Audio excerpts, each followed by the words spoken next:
Allora, Caronte e Selvaggio, lo sciopero del 30 e 31 agosto sulle rotte marittime della Sardegna da parte di Tirrenia sembra scongiurato e se non è scongiurato per sempre almeno farà finire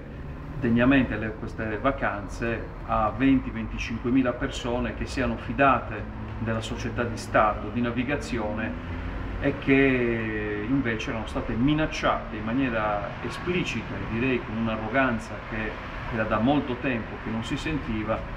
di uno sciopero totalmente illegittimo rispetto alle nostre regole sullo sciopero nei servizi pubblici essenziali, quale è appunto il trasporto in queste giornate particolarmente calde del rientro dalle vacanze. Il caso Tirrenia, quindi, un caso che sino ad oggi ha visto la parola detta appunto molto spesso in maniera forte e arrogante da parte di sigle sindacali che non rappresentano certamente la totalità dei marittimi italiani, e dall'altra parte abbiamo sentito le dichiarazioni contraddittorie dei ministri che dovrebbero occuparsi di questi problemi. Tremonti che sta zitto, anche se la Tirrenia è sostanzialmente del Tesoro italiano, il Ministero dello Sviluppo Economico, dove non c'è un ministro da 4 mesi che parla di spezzatino Tirrenia, e il ministro Matteoli, il ministro dei trasporti e delle infrastrutture, che dice esattamente il contrario. È un bailam creato da una situazione che si conosceva da molto tempo e che per molto tempo non si è affrontata colpevolmente da parte di diversi governi.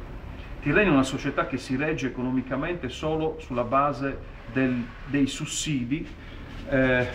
si chiamano tecnicamente sovvenzioni di equilibrio, che le derivano per gran parte dal fatto di esercire le rotte di navigazione con le isole dell'Italia in continuità territoriale, cioè in pratica di fare rotta dove gli armatori privati non vogliono andare, in quanto quelle rotte almeno tutto l'anno non sono redditizie. Però fare questo servizio per lo Stato è stato redditizio per molto tempo per Tirrenia. Negli ultimi anni i contributi che prendeva per realizzare, direi male se non in maniera pessima, questo servizio erano circa 200 milioni l'anno.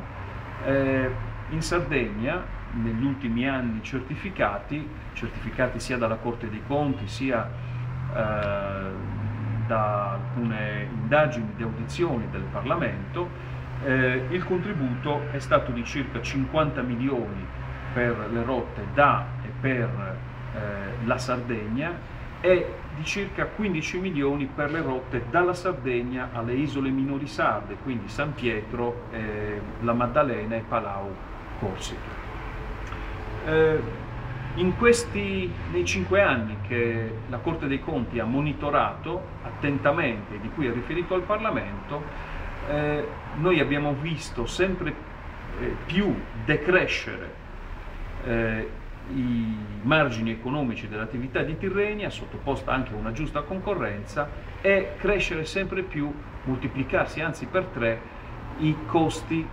per retribuire gli amministratori di questa società, che sono rimasti per 25 lunghi anni sempre gli stessi. E dice la Corte dei Conti, è un caso più unico che raro, che in oltre 20 anni il Consiglio di amministrazione della Tirrenia non sia mai stato integralmente modificato.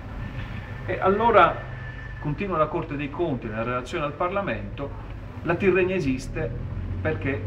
fa rotta sull'isola della Sardegna. Il 60% del suo ricavato deriva dalle rotte per la Sardegna. La Regione Sarda, quando è venuta nel dicembre del 2008 a dire la sua in Senato, nella Commissione Trasporti e Infrastrutture, ha sostenuto, e credo che il dato sia veritiero, che il 75% delle miglia marine percorse da Tirrenia è percorsa verso porti della Sardegna o da porti della Sardegna. E quindi è la Sardegna centrale nella questione Tirrenia, e bisognerebbe far parlare di più quest'isola muta purtroppo politicamente sul versante della regione, Cappellacci ha detto 4 cose probabilmente anche di buon senso, ma letteralmente prive di senso politico, perché arrivano a babbo morto, a cose fatte, a fallimento, a quasi fallimento della Tirrenia dichiarato.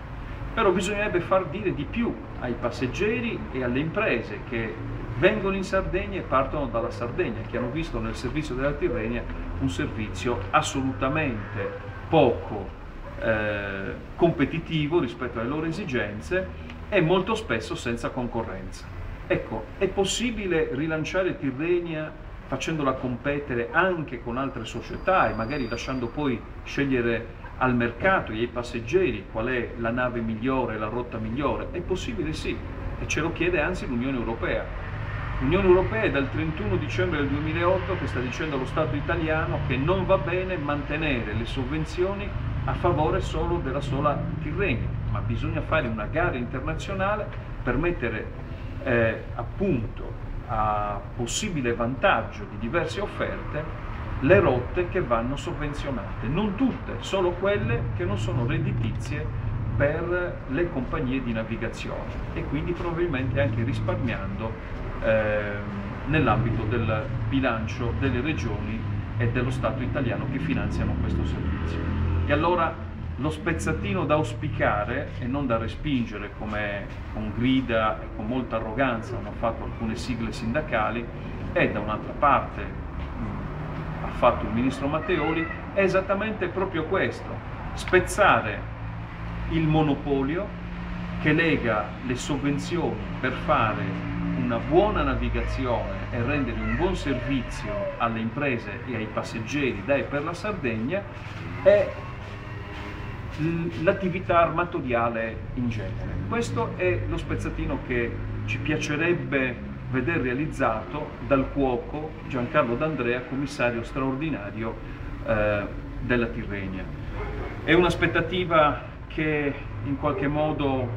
verrà negata? Io credo di no. È giocoforza andare verso questa strada che l'Europa ci chiede. Non dovranno assolutamente patirne i sardi, i passeggeri, le imprese che vogliono venire a localizzare produzioni in Sardegna o quelle che hanno già localizzato le loro produzioni, come per esempio l'industria ferroviaria, e che negli anni scorsi si è trovata nella difficoltà di far viaggiare ciò che viene prodotto in questa grande isola. Quindi è una condizione, direi, di obbligo, è una condizione che fa e che caratterizza